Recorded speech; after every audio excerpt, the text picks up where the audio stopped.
All right, thank you for coming, everyone. My name is Will Trackman. I'm one of the co-chairs of the Colorado Federalist Society. You met Joe Peters, my co-chair, on the way in, and our vice president, Ruba Nasrallah. We are honored to have you all here tonight. It's great to have friends on both sides of the aisle, and it's been wonderful working with the American Constitution Society to plan this event and to develop the questions. And it's been terrific to have the help of our moderator tonight, Shaun Boyd.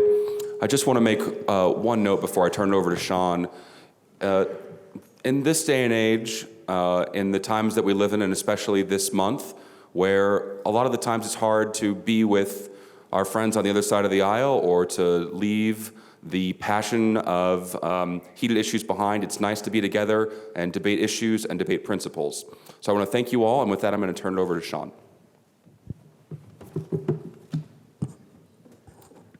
Thank you. Well, I moderate and I watch, unfortunately, a lot of debates. I was with these guys just last week, and then we've got another one in a couple weeks. But rarely do I see questions as thoughtful as the ones that the Federalist Society, no, truly, with input from the American Constitution. Oh, I see. I thought you were laughing at that. They really are thoughtful questions. The American Constitution Society, gave input for these questions. So I think the next hour, we're going to get some good insight on what these two candidates see as the role of the AG.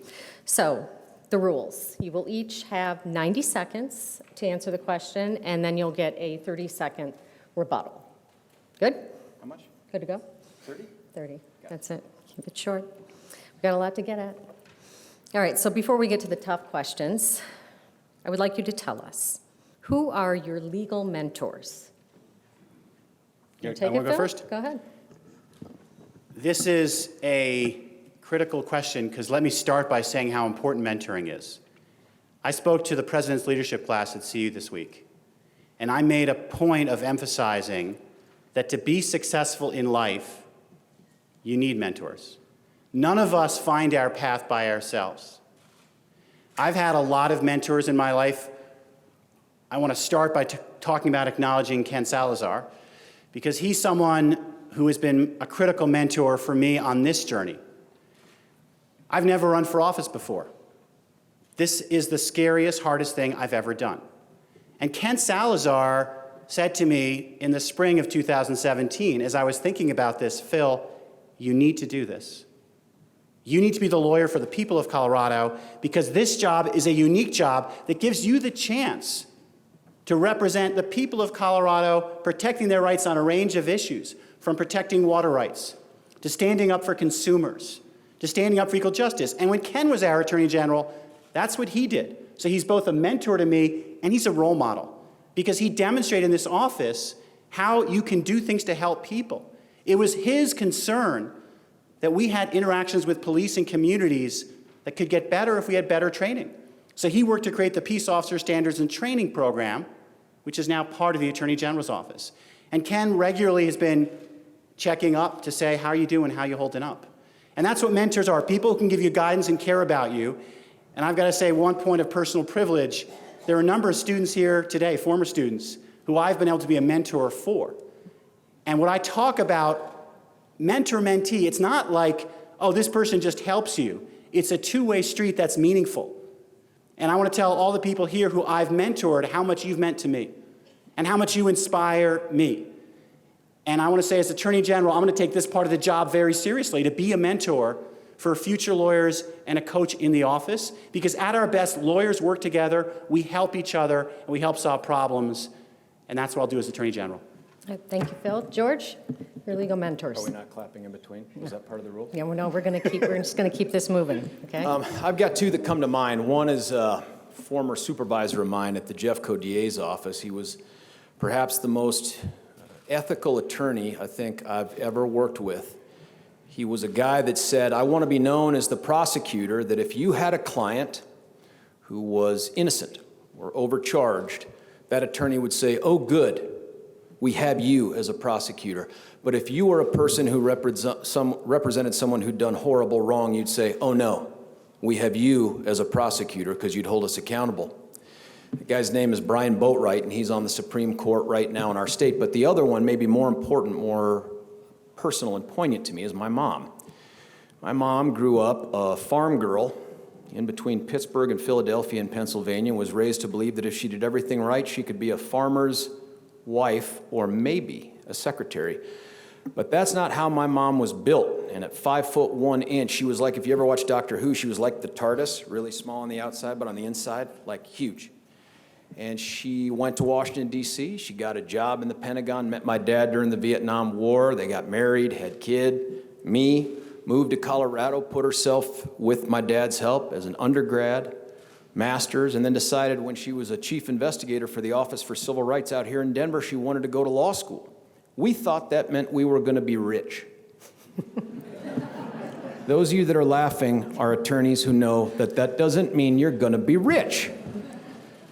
And instead, when she got that law degree, and I can't read that because I don't have my glasses. It's saying keep talking because it's, okay, good.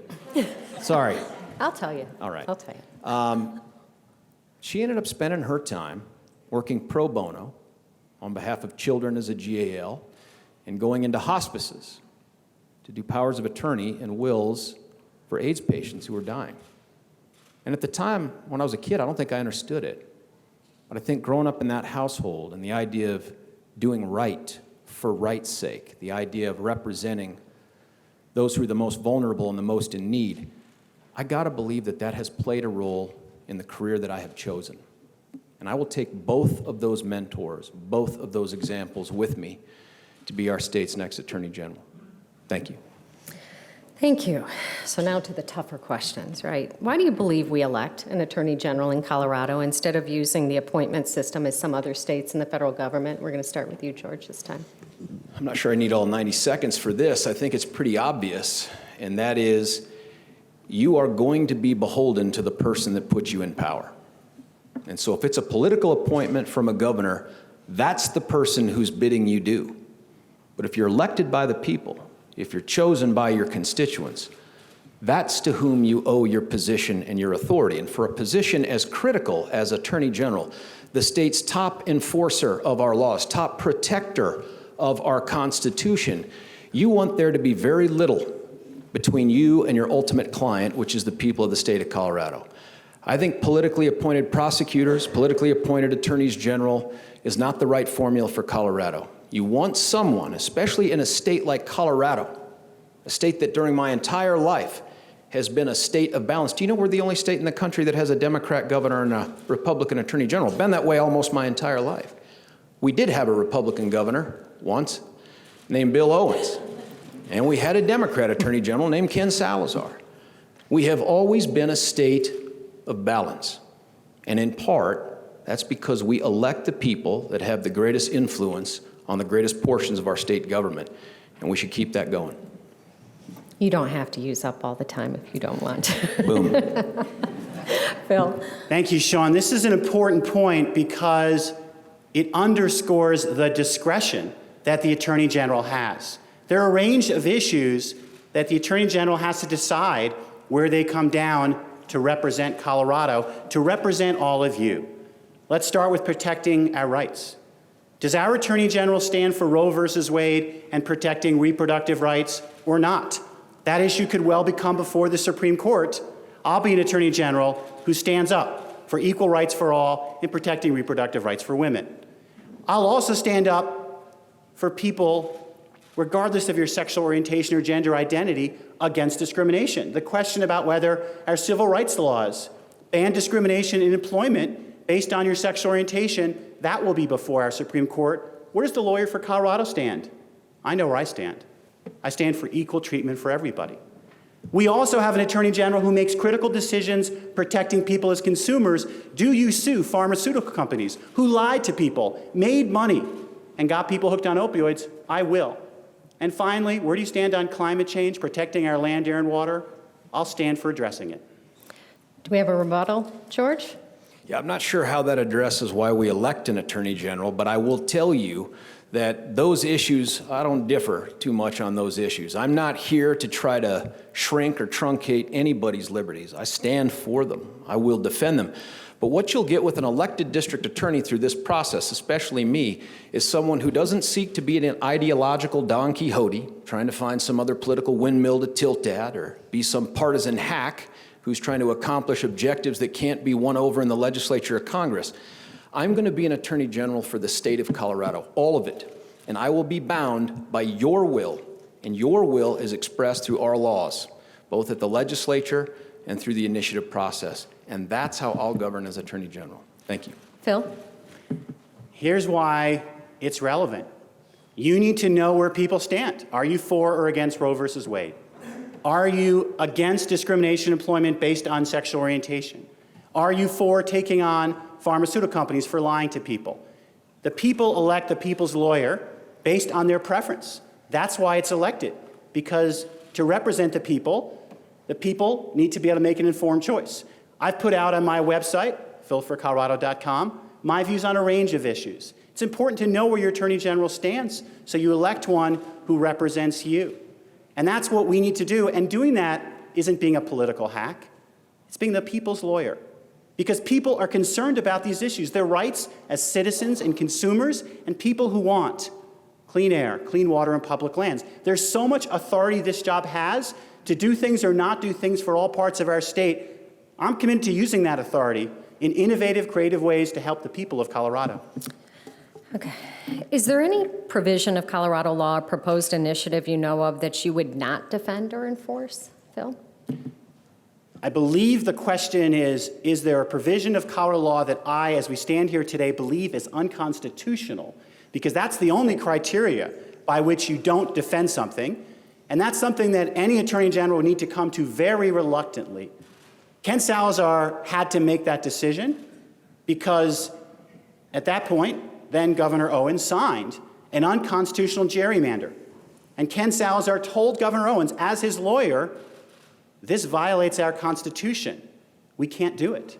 Governor Owens signed it anyway, and Ken Salazar did what he then had to do, said, I can't defend it, I'm going to challenge it. I don't know of, as we stand here today, such a case. What I can say is that has to be a case when you conclude that a coordinate branch of government did something that is, to your mind, clearly unconstitutional. I would do the job as a people's lawyer, and I'll give you an example. It came up a lot in my primary. There's a lawsuit against Tabor saying it's unconstitutional.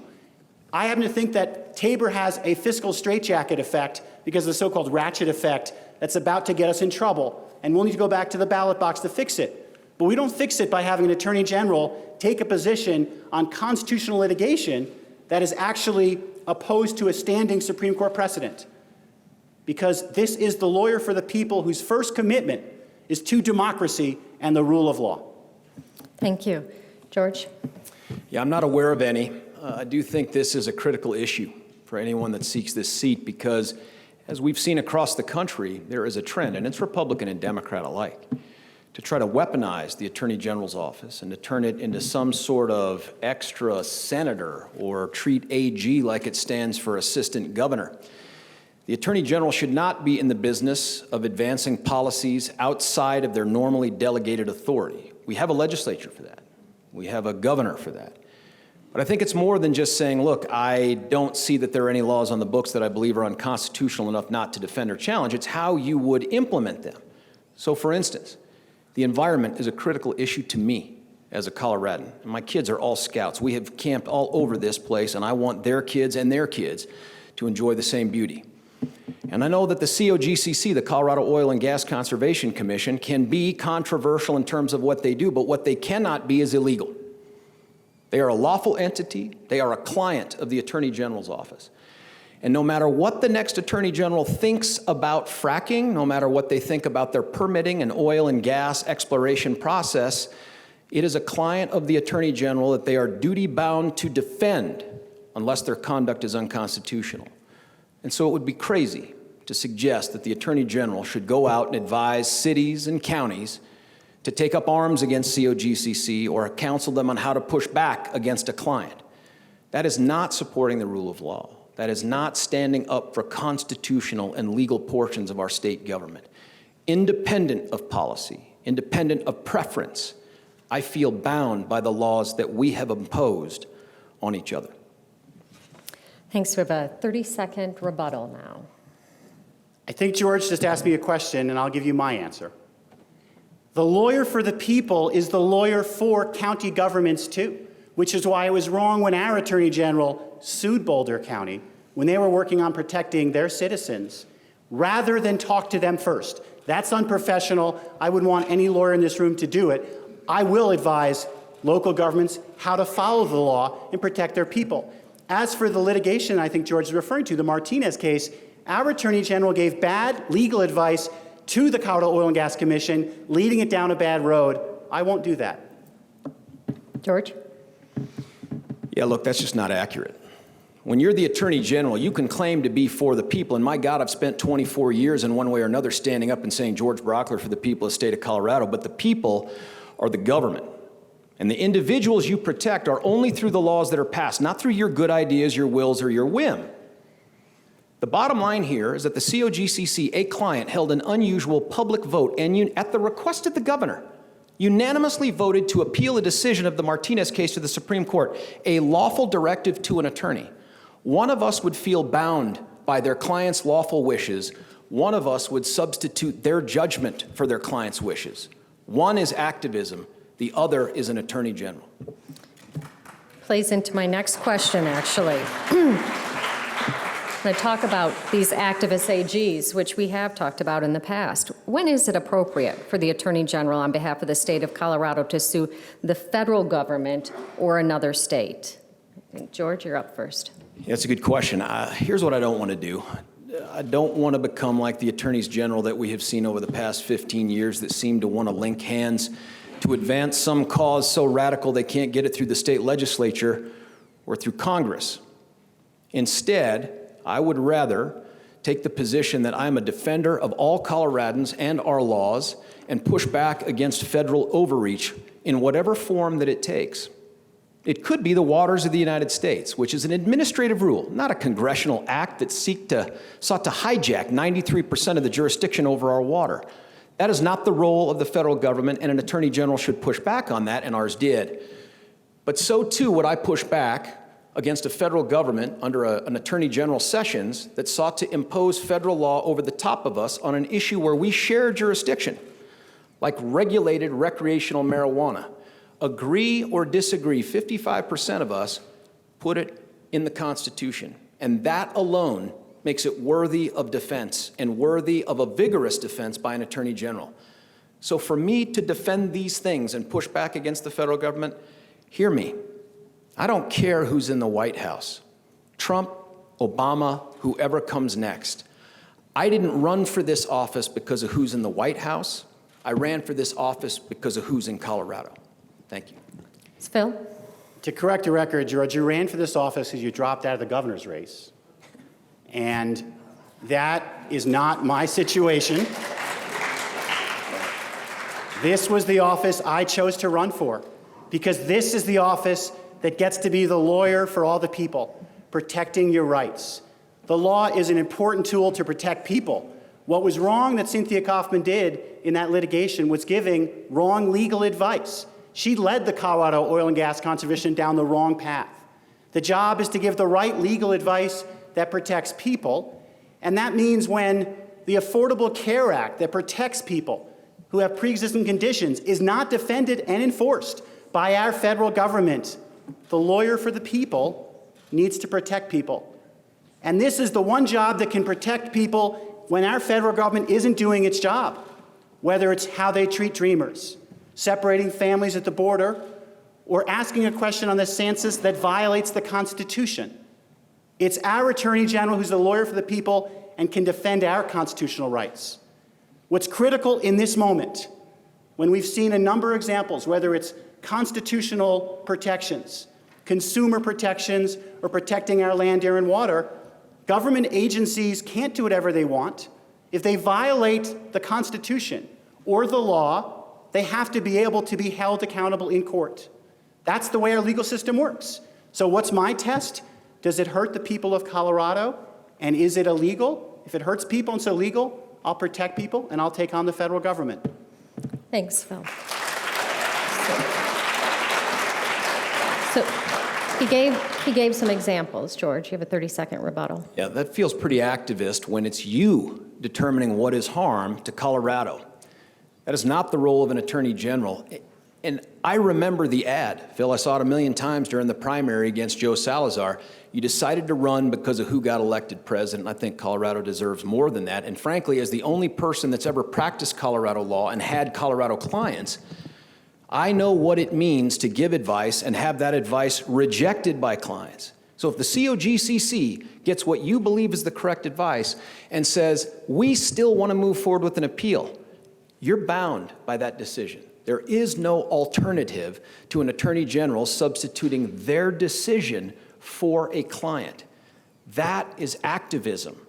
An attorney general should be bound by the law and the Constitution and not what they think is harm, and not what they think the federal government is doing wrong, and not what they think the powers of the state should be. That's activism. So I will be active in protecting Coloradans. And from the beginning of this presidency, we've seen the rule of law violated.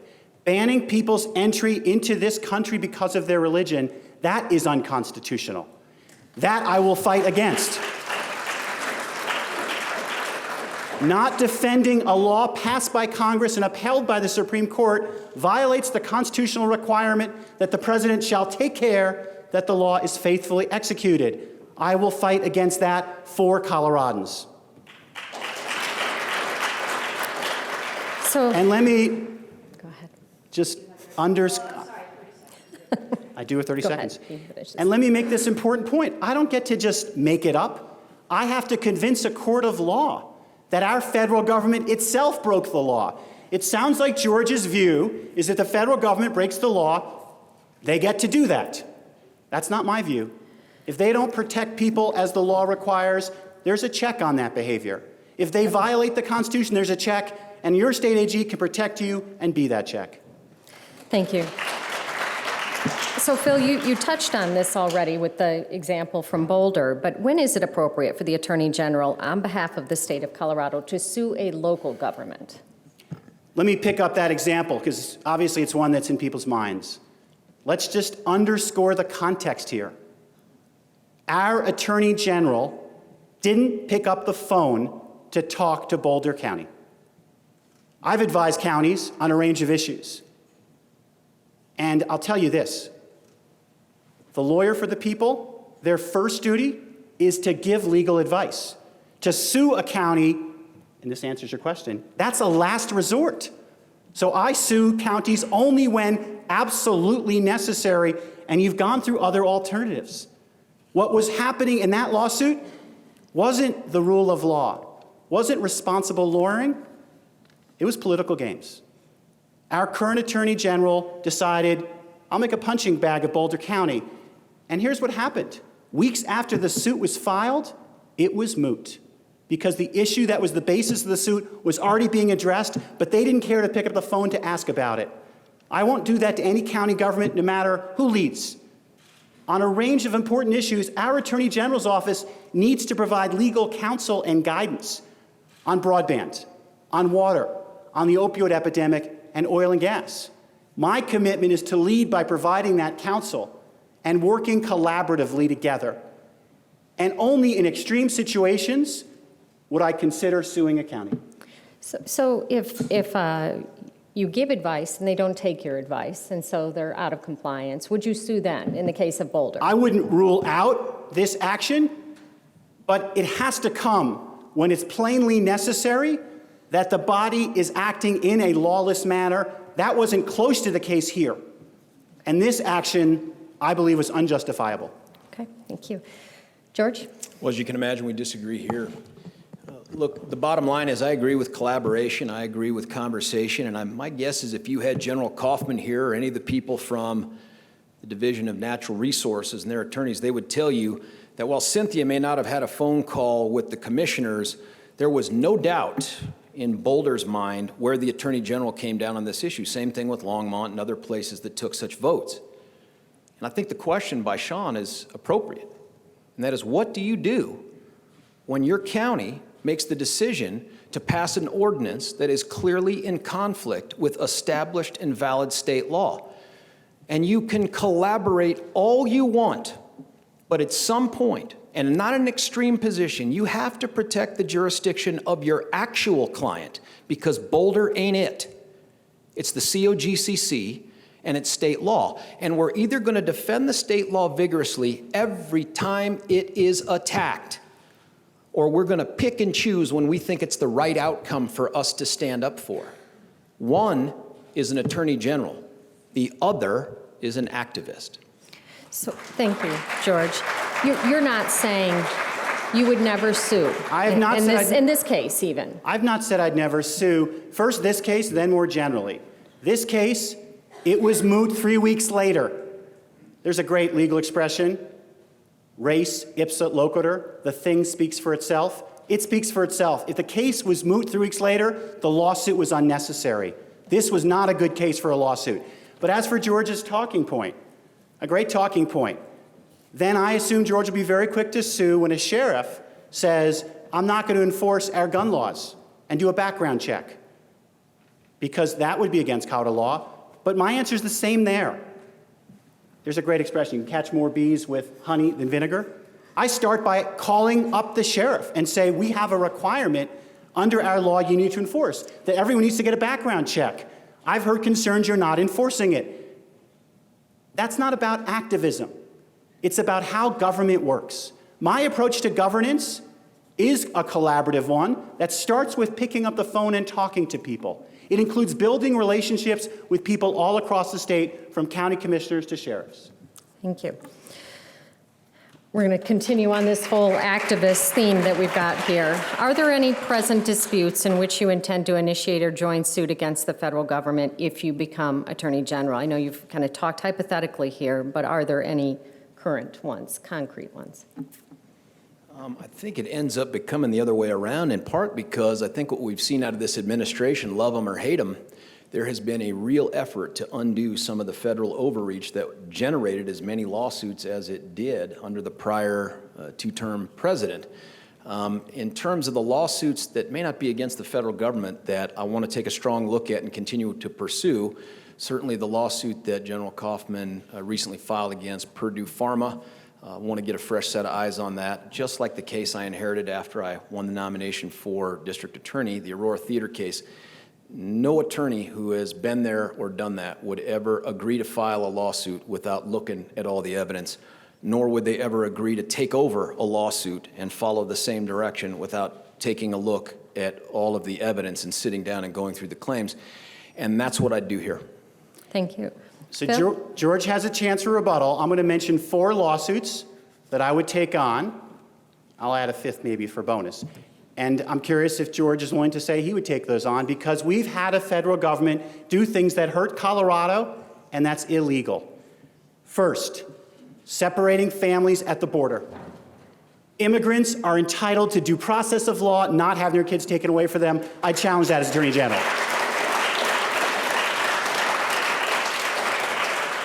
Second, Dreamers. They were given a promise. Give up all your information. Tell us who you are. We'll put you the back of the line, and we won't deport you. The threat now is to take that information, put them at the front of the line. There's a lawsuit saying that was illegal and unconstitutional. I would join that to protect the Dreamers. Number 3, the Affordable Care Act. It protects people with pre-existing conditions. I've talked to people whose kids' lives are saved because of that protection. Our Justice Department in Washington is not protecting it. I will as your Attorney General.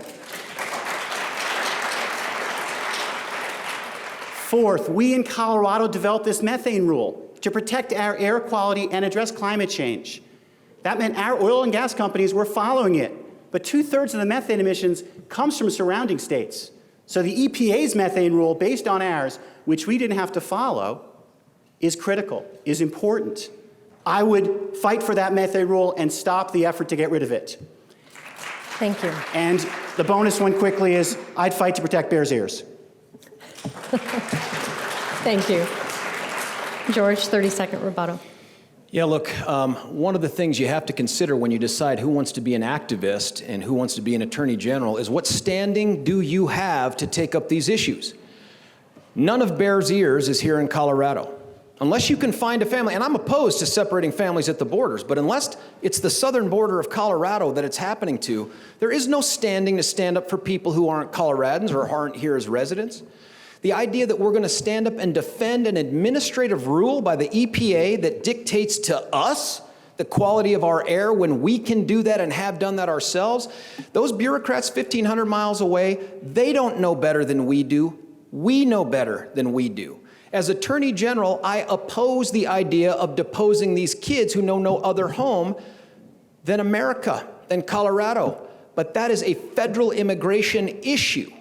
And if we're going to pick and choose which laws we'll support and defend, I'm anxious to hear how my opponent will carve a part of the office out to advise cities and counties how to push back against the enforcement of federal immigration law while withholding information, if your goal is to defend the federal government. Thank you. Phil? I just want to be clear. It sounds to me like there's not a single action of our federal government that George is willing to challenge.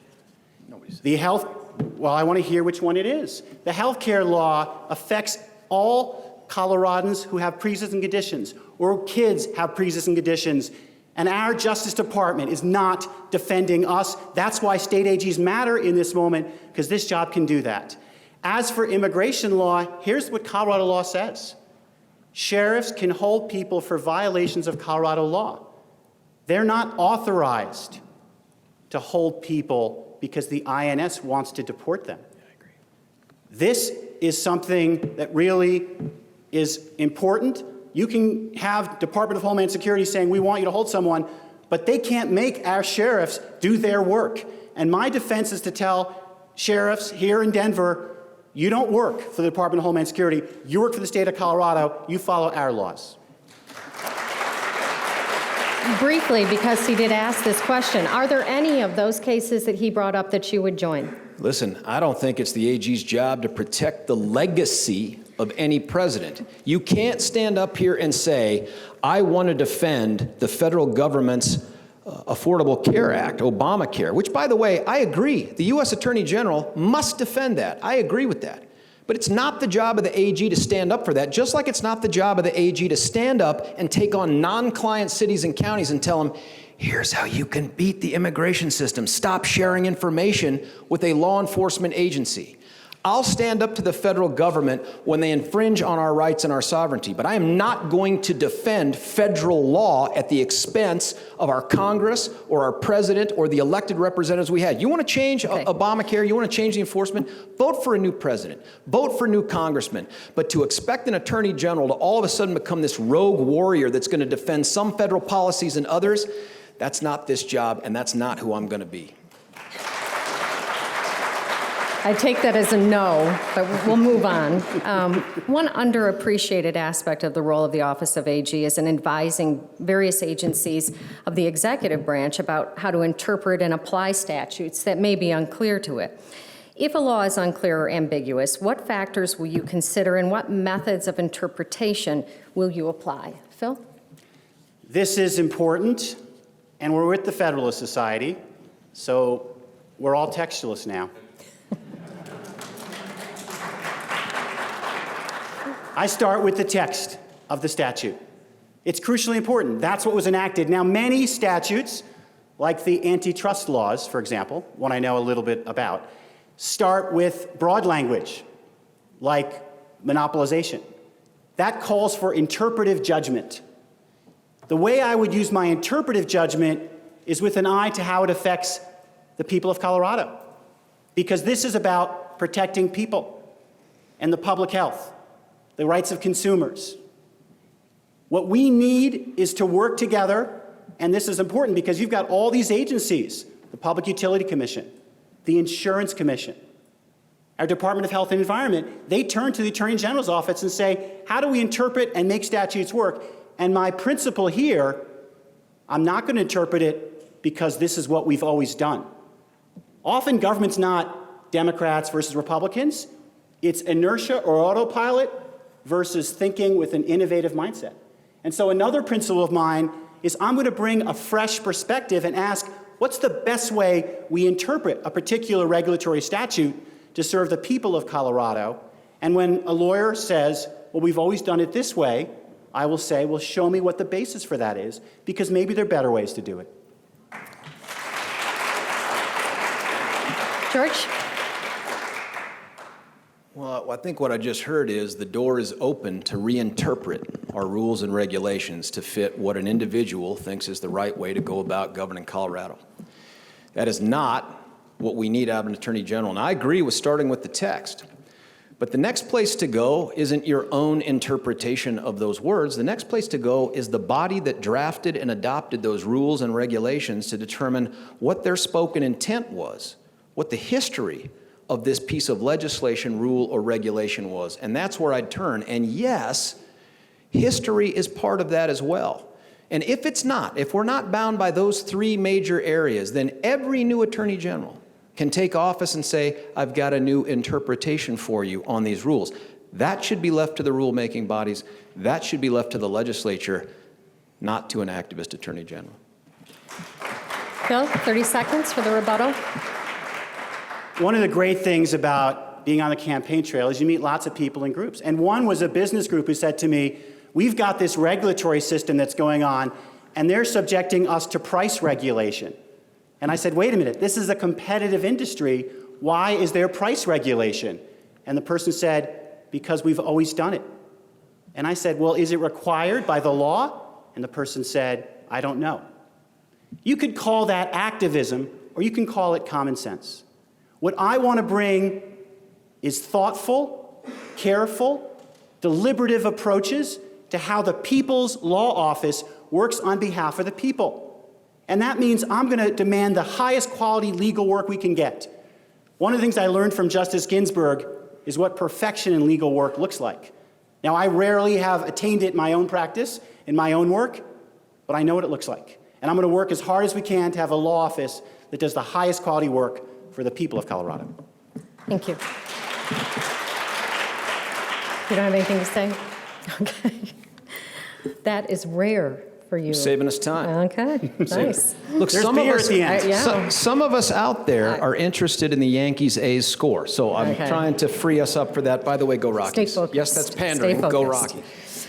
All right. What types of criminal activity in Colorado do you think should be highest priority for the Attorney General as Chief Law Enforcement Officer to investigate and prosecute?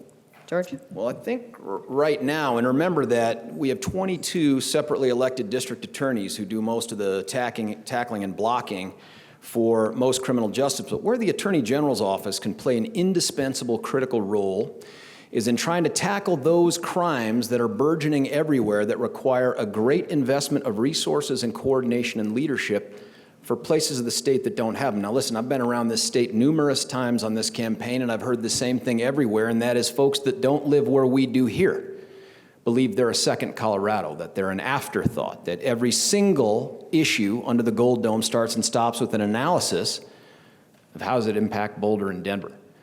One way to tackle that is to acknowledge that on the western slope, an epidemic that I thought we had done a good job of starting to tamp down in the mid-90s was methamphetamine. And it's exploding everywhere on the western slope. Black market marijuana grows go all around the state. And the difference is twofold. The meth isn't necessarily being made here, it's being trucked up here through our porous southern border. Same thing with heroin. The heroin's not being produced from Colorado's poppy fields because we ain't got them. They're coming up from Mexico. And the black market marijuana grows that require labor-intensive expertise and resources to tackle are sprouting up in places like Huerfano County, one of the poorest per capita counties in the state, where they have far more square mileage than they do well-intentioned, hard-charging law enforcement officers. I want us to take this office and decentralize it, put regional offices out there to support local law enforcement, not to supplant their judgment. And along the way, we're going to tackle human trafficking the way we've done it in my office. We're going to expand it to include more than sex trafficking. We're going to tackle labor trafficking, which we know is taking place out on the plains. And we're going to have a more robust presence supporting local law enforcement in their endeavors to keep their communities safe. Thank you. Bill? It's really important that we in Colorado start from facts, and George and I both start from the same place, that the level of criminal prosecution that our Attorney General does, it's less than 10% of what the office does. So we need to have that in context. George said it well. The district attorneys, they're the engines. We need an Attorney General's office that does what George says, which is complement that important work in a few areas that we can add value. Critically important to me is environmental crimes, an area that's been de-emphasized by our current Attorney General. That unit was started by Ken Salazar, a mentor of mine. I'll make sure to restart that up when I'm Attorney General. What I also want to make sure we do is take on identity theft and elder abuse. This is an issue that district attorneys alone are not well situated to address. But as our Attorney General's office, we can help working with them to address this important crime. Identity theft is actually the #1 rising crime nationwide and has been for some time. Also, I want to underscore that we can, as a state, lead in criminal justice reform. We're putting opioid users in jail. In Alamosa County, that's 92% of the people who are there. When I win this lawsuit against the pharmaceutical companies, we'll get money that we can use for drug treatment so we can start giving people who are opioid users this alternative of drug treatment, not putting them in jail. That's how we reform criminal justice.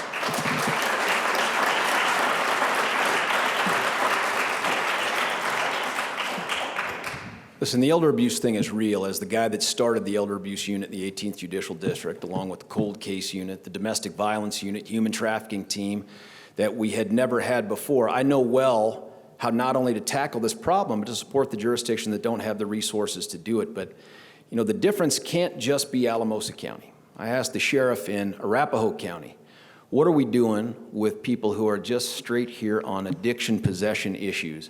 He says 1.8% of the jail. So I agree, we can't incarcerate or arrest our way out of this problem.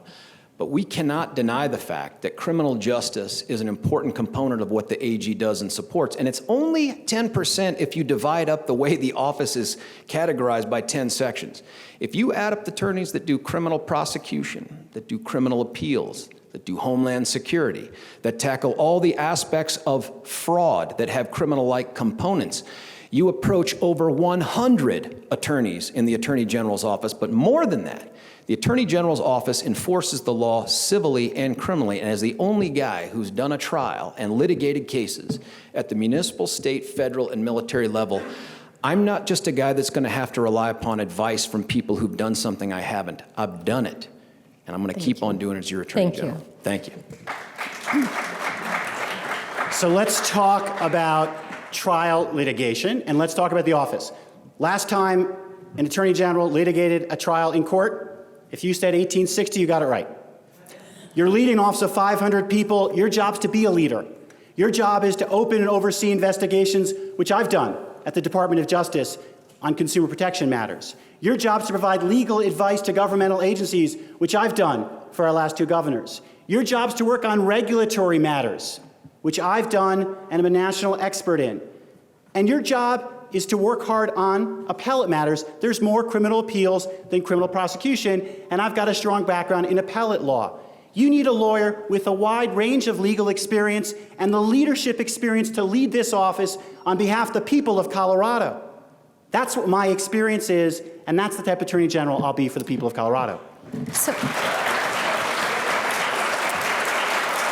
I was just curious, the 1860 is the last time an AG was in the courtroom. That's correct. But the attorneys for the AG Absolutely. are in there all the yes. time and on these cases. Just like the attorneys in the Justice Department litigate lots of cases overseen by a Deputy Assistant Attorney General, the role I played. Okay, thank you. What is the #1 issue, do you think, within the AG's jurisdiction that affects ordinary Coloradans? Phil? The opioid epidemic. I started this campaign. I knew about it. I've gone to every county, most of them multiple times. When I was in the San Luis Valley, when I was on the Eastern Plains, and I start by asking, what's the future of your community? I was stopped dead in my tracks. We can't talk about our future until we take on the opioid epidemic. More Americans died in 2016 of drug overdoses, mostly from opioids, than the Vietnam War and the Iraq War combined. I've talked about the Alamosa County Jail. I've looked hard into this case against Purdue Pharma. Their conduct, it's not a close call. The Attorney General of Oklahoma, a Republican I might add, called their conduct evil. 15 local governments, including Denver and Pueblo and Huerfano County, they've brought this lawsuit because they demand action. That's the reason I've come to believe we must win this case and use that money creatively to address the opioid epidemic.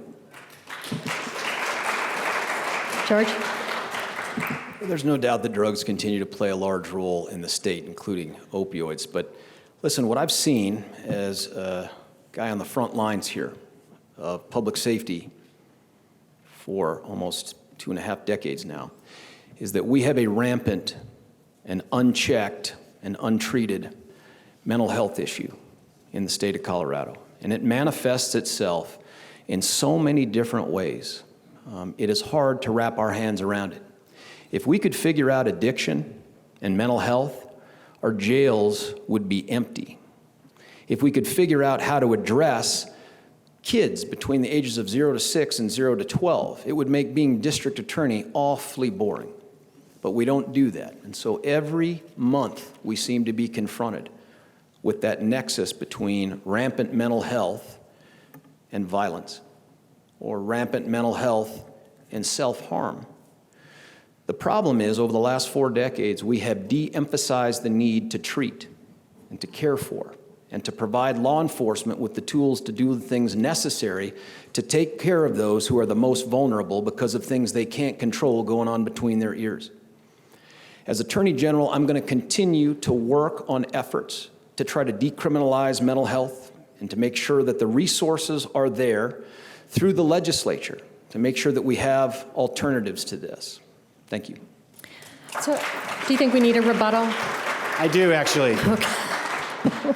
Let me tell you about JC, who I talked to in Crowley County. What he said is he's having trouble getting drug treatment licensed because our health department has such bureaucratic delays that it makes it hard for him to get more drug treatment out there. And using those interpretive skills, I said, let me look into why it's taking so long. Does the statute actually require you to get these licenses in a way where you do things in sequence, or we could do them all at once? We need creative lawyering with a sense of urgency on this crisis, on a range of fronts, including licensing drug treatment facilities. I'll bring that to the Attorney General's office. George, do you have any rebuttal here or no? I'm ready to move on. Let's do it. Okay, thank you. Because we're running out of time. So because we're running out of time, unless the rebuttals are absolutely necessary, we're going to skip those at this point because these next questions I don't think they'll be necessary.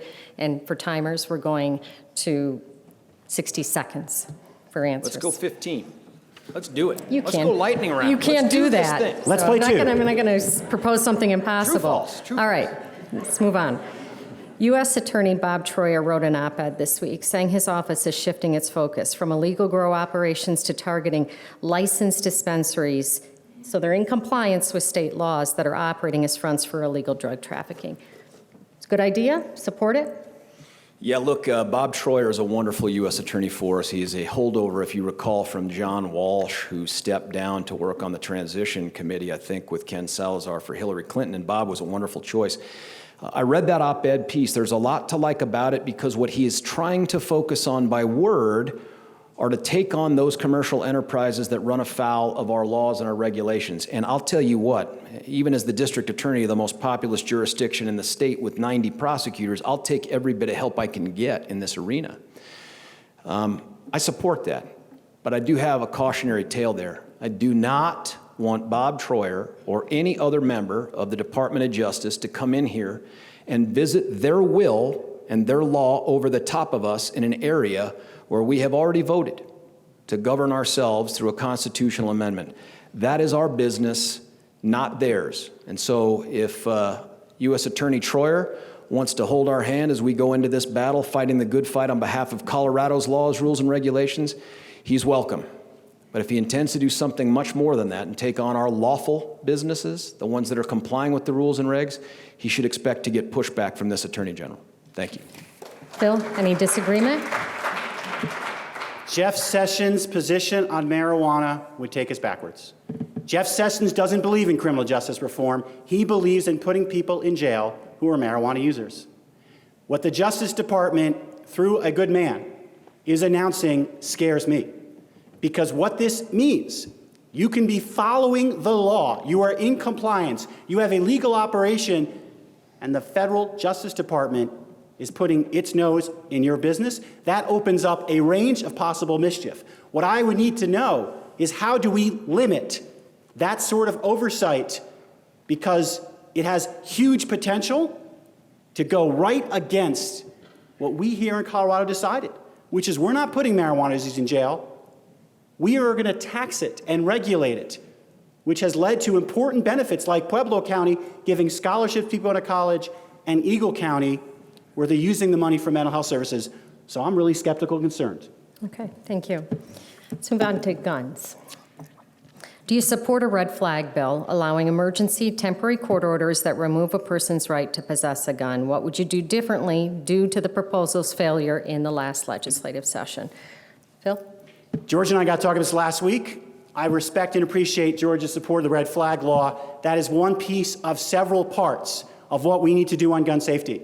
We've got to defend and enforce our background check. We've got to go ahead and make sure that we keep our limit on magazine size in place. The gun show loophole has to remain closed. We also need to ban bump stocks and push for a federal limit that would have background checks everywhere. Gun safety includes an important red flag law, but that is not sufficient. As Attorney General, yes, I'd want to lead on that issue, but there's so much more we need to be doing, including managing the Safe to Tell program, ensuring that it operates to help find evidence and concerns that could lead to the next Columbine. And finally, to work on issues around gun storage, because most of the people who die from gun deaths are not homicides, they're suicides. George? Look, on the last day of last year, I was in bed debating whether I'd make pancakes or waffles for the kids. And I got called out of that bed as the sun was coming up to come out to the back of a bowling alley parking lot at the corner of County Line and University. And as I drove over there, the discussion was, how are we going to try to rescue Deputy Zach Parrish, because nobody knew he'd been murdered. There had been 4 deputies shot and nearly killed. And it was standing there in that back parking lot with 2 other great Republicans, Sheriff Tony Spurlock and Dave Walcher. And we discussed the fact that the status quo is not acceptable. And if anybody tells you it is, they're not living in this community, and they're not living on this planet. And it was from that we came to the conclusion that we wanted to do something that would target that horrible nexus between firearms and the dangerously mentally ill. And what I expect, my hope is, any candidate who seeks your support and your vote, you will demand to know, when have you stood up to your party because of something that you thought was right? This was that circumstance where I did that. But honestly, we can do a lot better by changing the 72-hour mental health hold definition of imminent, and by investing real resources in mental health facilities for the people that need the treatment. Thank you. Thank you. So getting another couple quick questions here before we have to wrap this. Do you support Colorado's Blaine Amendment, which prohibits state funds from supporting religious institutions directly or indirectly? Can it be enforced, given the Supreme Court's recent decisions? George? Listen, anything that we do by way of passing laws on us, I default from the position, I start from the position that it is the right thing to do, and that I will find a way to continue to fight for it. I'm very, very concerned about what I perceive to be growing encroachment on our First Amendment rights, and I'm not just talking about the assault on the media, which I disagree with entirely, but I'm talking about on the free expression of will and the free exercise of religion. These are important issues that I want to take on. Before I challenge anything as unconstitutional, before I refuse to defend anything we might do by way of passing laws on ourselves, I want to take a good, hard look at that because the interests at stake are very, very important to me. Thanks. Phil, do you have any comments on that one? Let me take a note, again, commending the Federalist Society, working with ACS the way we do in Colorado. I clerked for 2 Supreme Court justices, Byron White, Ruth Bader Ginsburg. This is a copy of the Constitution from the ACLU. This is a copy from the Cato Institute. They're both the same. That's what we need here in Colorado. And George's point is absolutely right. The presumption is that legislation passed is constitutional. And the motivation of this legislation was what the First Amendment says, a separation of church and state. We in Colorado do better keeping religion out of politics and politics out of religion. That's what this law's been about. That's what the First Amendment is about. And that's why I will respectfully support our law. Regardless of the Supreme Court's recent decisions on this, you think it can still be I don't enforced? believe the current Supreme Court decisions have required it. If the Supreme Court ends up getting to a place when it's so crystal clear, that's a different story. Okay. So I'm going to tackle one more tough question, then I have just an easy one for you to end with. The Colorado Open Records Act is strict, creating a very short deadline, limiting fees, and imposing large burdens on government entities. At the same time, the media and interest groups often say the process is subject to abuse by the government as well. As Attorney General, what can you do to resolve these problems? This guy? That Is guy? it- This guy? That guy? I don't know. That guy? Is This it guy? him first? Go ahead. over here. Phil, you go. He's too goofy right now. George and I both have had to work with the Colorado Open Records Act. He as a district attorney, me as a dean of a law school. And I will tell you, it never occurred to me to play games with it. Because the right thing to do is to be transparent. I have heard the complaint you've made.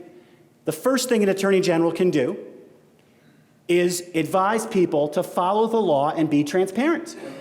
Because we need trust in government. Right now, we're living at a time with more cynicism and mistrust in government than a very long time. And so it's important to follow the law and to be transparent with respect to those Open Records Act requests. And to the extent we believe you need a new model, I know George has proposed some ideas that could have the AG's office playing a role overseeing lawless action. I'm open to that sort of approach. And I would say, just as George has said here, part of what the AG does is be the lawyer working with the legislature. Whether it's on broadband or open records or opioids, we've got expertise in the AG's office. We can work with the legislature as well. George? Yeah, look, again, this is another issue where it's not just about the talk, it's about the action, because that's what Colorado's about. We have become the most transparent district attorney's office in the state, not because I thought it was just a neat idea, but because you can't hold government accountable unless you know what the hell government's doing. And you have to have the ability to question that.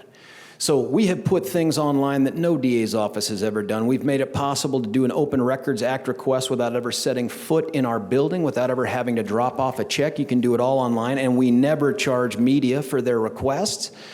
We've also put on our entire budget, but also our operating check register, every forfeiture we've ever taken, every dollar we've ever spent from it. We put on the demographics of those people that go to prison. We put everything up online, and yet this law is inadequate because that relies upon someone like me to make those decisions. We don't have a good appellate process when the government agency tells you, no, you can't have those records. So what I've proposed, and I've kind of crowdsourced this, is come up with legislation that would create a situation where you, for free or a very low cost, could go to the Attorney General and say, hey, that DA's office, that CU Law School, they said no to my Open Records Act. I think they're wrong. And the Attorney General would provide that low-cost, no-cost appeal to insist that you have access over your government. I've done that not as a matter of word, but as a matter of action, and I will continue that as your Attorney General. Thank you. All right. We have a couple random questions here. I want to know, how has this campaign changed you? George, get this one first. Yeah, this is tough. I thought this was one of the easy ones. No, it sucks. And I'm telling you, it is very difficult to have a full-time job, a job where you are called upon to do things like today, to review the body cam on an officer-involved shooting where a member of our community was killed by law enforcement. And then to deal with questions about how to resolve different cases, plea bargains, the decision about what to do about this guy in Nevada who's fighting extradition, who DNA has tied to a triple homicide in our jurisdiction from 1984. And then to balance that against a woman who's a small business owner and a kick-ass small business owner who has had to take on the burden of raising 4 incredible children, 15, 14, 11, and 8. And oh, by the way, continue to be an Army colonel and the state's Judge Advocate General who gets called on during Florence 4 times to leave all of that, this included, and go down to Northcom and try to figure out a way to help. The politics piece, it's meaningful, don't get me wrong. There's been a lot rewarding about this. But this is soul-sucking. Tomorrow, I'll be in Weld County talking with another group of good citizens while my boy is playing single elimination playoff baseball at age 8. That breaks my heart, man. I'm glad we have this process. I'm honored to be a part of it. But don't fool yourselves. There is very little that is truly fun about this part of the process at this time on the calendar. Thank you. Phil. Let me first thank George for your service. We need people who can serve. Thank you, George.